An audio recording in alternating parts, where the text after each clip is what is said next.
बहुत बहुत धन्यवाद। Thank you. श्री हरीश चंद्र जी मेन। धन्यवाद सभापति महोदय, आपने मुझे मांग संख्या 26 पे बोलने का मौका दिया। सर, सर्वप्रथम तो मैं राज्य सरकार को जो एक कल्याणकारी बजट लाई है और जिसमें चिकित्सा सेवाओं में जो इन्होंने प्रावधान किए हैं उसके लिए बधाई देना चाहता हूँ। ये ऐसे इन्होंने प्रावधान किए हैं जो आम आदमी के जीवन को गांव-गांव तक इसको प्रभावित करता है सकारात्मक रूप से। सर, जो चिरंजीवी योजना में जो सीमा थी 5 लाख से 10 लाख बढ़ाई है, मैं मानता हूँ ये क्रांतिकारी एक कदम है। सीएम साहब की सोच को दर्शाता है कि उनके जनता के प्रति, गरीब के प्रति कितना उनका सेवा भाव है और इसका लाभ हर आदमी को मिलेगा। इसके साथ ही जो आउटडोर फैसिलिटी भी आपने निःशुल्क की है, ये भी बहुत ही अच्छा कदम है सर, और मैं मानता हूँ लोगों को इसका बहुत पूरा लाभ मिलेगा। सर, राजस्थान सरकार की मंशा जो बजट में हर विभाग में जो दिया है, पर ख़ास तौर से आज चूँकि मांग संख्या 26 पर चिकित्सा सेवाओं के बारे में विचार विमर्श है, सरकार की मंशा दर्शाता है कि सरकार गरीब के प्रति कितनी संवेदनशील है और सरकार ने कितना एक सकारात्मक कदम उठाया है। इसके साथ ही सर, कुछ मेरे विधानसभा क्षेत्र की कुछ मांगे हैं जो मैं मंत्री महोदय बैठे हैं उनके ध्यान में लाना चाहता हूँ। महोदय, मेरी विधानसभा में सबसे बड़ा कस्बा है देवली। देवली 4 जिलों की सीमा पे है। हिंडोली लगी, बूंदी के हिंडोली लगती है, भीलवाड़ा का जहाजपुर लगता है, अजमेर का सरवाड़ और केकड़ी लगते हैं और टोंक जिला। सर, ये बड़ा कस्बा है, पीजी कॉलेज है, यहाँ तहसील है, एसडीएम हेडक्वार्टर है, पर यहाँ का अस्पताल है वो सिर्फ 75 बेड का है। मैं मंत्री महोदय आपसे अनुरोध करूँगा, इसका महत्व देखते हुए, इसके लोगों से जुड़ाव देखते हुए क्षेत्र का, इसको जिला अस्पताल का आप दर्जा दें, इसको क्रमोन्नत करें और जिला अस्पताल का इसको दर्जा दें। इसके साथ ही सर, 2 नेशनल हाईवेज मेरे यहाँ से गुजरती है। एक तो टोंक से जाती है सवाई माधोपुर और एक एनएच जाता है जयपुर से कोटा।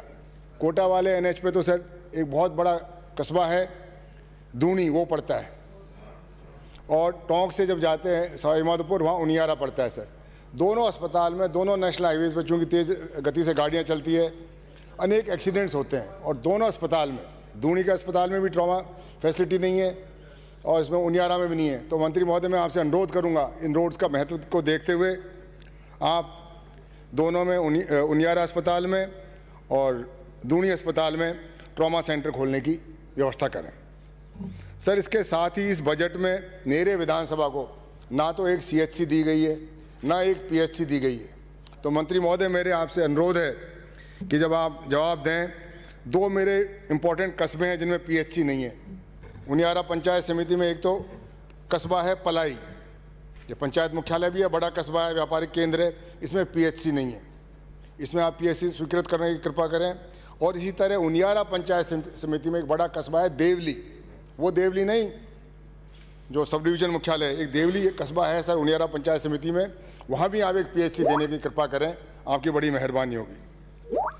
सर, कुछ मैं आपको बताना चाहूँगा, नई पंचायतें बनी हैं, 3 पंचायत मुख्यालय, वहाँ उप स्वास्थ्य केंद्र भी नहीं है, जैसे बीलौता, देवी खेड़ा, शौराजपुरा, ये तीनों ग्राम पंचायत मुख्यालय हैं और उन पर उप स्वास्थ्य केंद्र भी नहीं है। तो मैं अनुरोध करूँगा कि यहाँ भी उप स्वास्थ्य केंद्र खोलने की कृपा करें।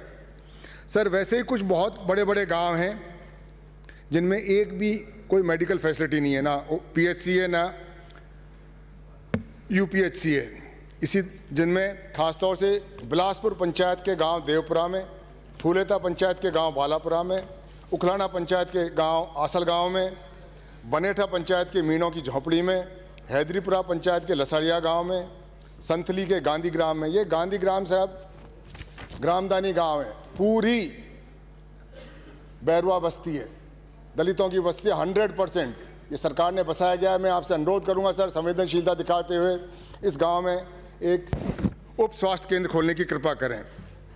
बंथली में विजयगढ़, रामसागर के जालिमगंज, गांवड़ी पंचायत के ककोड़िया, बीजवाड़ का मानपुरा, घाड़ पंचायत के डाटुंदा, देवड़ावास पंचायत के आमली गांव में अभी तक उप स्वास्थ्य केंद्र नहीं खोला गया है। इन सब में मैं आशा करता हूं कि सर आप उप स्वास्थ्य केंद्र खोलने की कृपा करेंगे। सर, इसी तरह से जो उनकी आपने जहाँ खोल दिया उप स्वास्थ्य केंद्र और स्वास्थ्य केंद्र, उनकी स्थिति में आपको बताना चाहता हूं। सर, उप स्वास्थ्य केंद्र बालापुरा, चतरपुरा, समरावता, जीरोता, आमली, छान, पाएगा, रोशनपुरा, मंडालिया, रमजानगंज, बंजारी, गुमानपुरा, नया गांव, रघुनाथपुरा कला, शावता, गावड़ी, बोरला, धांधोली, बालागढ़ और गोविंदपुरा। सरकारी आंकड़ों में यहाँ उप स्वास्थ्य केंद्र चल रहा है, पर सर एक में भी भवन नहीं है। और जहाँ भवन नहीं है वहाँ कहाँ चल रहा होगा, कौन किराया देता है या नहीं देता मुझे पता नहीं है, पर भवन नहीं है। सरकारी भवन तो सोच सकते हैं वहाँ क्या दशा होगी सर मेडिकल फैसिलिटीज़ की। अभी तक ये भवन रहित है सर। वहाँ ही एक उप स्वास्थ्य केंद्र है PHC घाट, वहाँ आपने वित्तीय स्वीकृति जारी कर दी, 4 साल हो गए सर, भवन का कार्य चालू नहीं हुआ, लोगों को नुकसान हो रहा है। बड़ा कस्बे हैं सर, कृपया मैं आप जो भी जिला अधिकारियों से बात करें और इसका वित्तीय स्वीकृति जारी हो गई तो भवन निर्माण शुरू होना चाहिए। 4 साल से अटका हुआ है सर। कृपया 2 मिनट में समाप्त करें। सर इसी तरह सर जो कुछ भवन है, भवन तो है 30-30 साल पुराने, वहाँ कुछ भी नहीं है, जर्जर अवस्था में, कभी भी गिर जाएंगे। उस इलाके में बारिश भी ज़्यादा होती है। जो भी आपके पुराने हैं, आप CMHO से रिपोर्ट ले लें, उनकी रिपेयर करवाएं ताकि आवश्यकता अनुसार उनका किया जा सके। अब सर मैं स्टाफ की आखिरी चीज़ बता रहा हूँ। मेरे स्टाफ की क्या, हॉस्पिटल भी है और मान लो भवन भी है, और स्टाफ की मैं पोजीशन बताता हूँ। उनियारा उपखंड में सामुदायिक स्वास्थ्य केंद्र बनेठा में 2 विशेषज्ञ के पद हैं और दोनों ही रिक्त हैं। देवली उपखंड में स्वास्थ्य केंद्रों पे 18 वरिष्ठ विशेषज्ञों के पद स्वीकृत हैं, 8 के 8 ही रिक्त हैं, एक भी नहीं है। तो विशेषज्ञ का मतलब क्या है सर? भवन है, डॉक्टर नहीं है, डॉक्टर है, भवन नहीं है। इसका समाधान करना है सर मिलके। इसी प्रकार उनियारा उपखंड के चिकित्सालयों में महिला स्वास्थ्य दर्शिका के कुल 14 पद स्वीकृत हैं, जिसपे मात्र 2 ही कार्यरत हैं। अब उसके अभाव में क्या काम हो रहा होगा?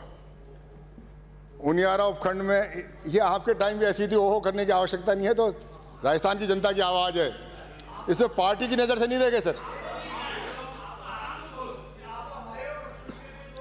इसी प्रकार सर पूरी विधानसभा में इसी प्रकार पूरे मेरे विधानसभा क्षेत्र में प्रयोगशाला सहायकों के 14 पद स्वीकृत हैं सर, और 14 के 14 ही रिक्त हैं। 14 पद स्वीकृत है, 14 के 14 ही रिक्त हैं। ये कृपया इसको ध्यान देखें सर। एक जैसे PHC है धुआं कला में, चिकित्सा अधिकारी के अलावा समस्त पद रिक्त हैं। तो जब स्टाफ ही नहीं है तो क्या इलाज हो रहा होगा? तो मेरी ये आपसे महोदय अनुरोध है कि इनको देखें सर। आखिरी लास्ट सर, ये 108 एम्बुलेंस की जो सुविधा है सर, जिला मुख्यालय टोंक है, उपखंड मुख्यालय उनियारा और देवली सर, वहाँ का कोई भी पेशेंट आता है तो वहाँ से रेफ़र करते हैं उसको। उनियारा से रेफ़र किया जयपुर SMS के लिए, या देवली से रेफ़र किया जयपुर के लिए, पर वो जयपुर नहीं आता, सीधा पहले टोंक जिला मुख्यालय पे जाता है और वहाँ से उनसे फिर परमिशन लेता है। तो उसमें बहुत कीमती समय सर गुजर जाता है और काफ़ी बार आदमी को अपनी जान से हाथ गंवाना पड़ता है। तो मेरा अनुरोध है कि उनको सीधा जब रेफ़र किया, डॉक्टर जहाँ भी रेफ़र करे सीधे उस अस्पताल में जाए, वाया टोंक नहीं जाए। सर आपने मुझे समय दिया, बहुत बहुत मेहरबानी, धन्यवाद। श्री नारायण बेनीवाल। माननीय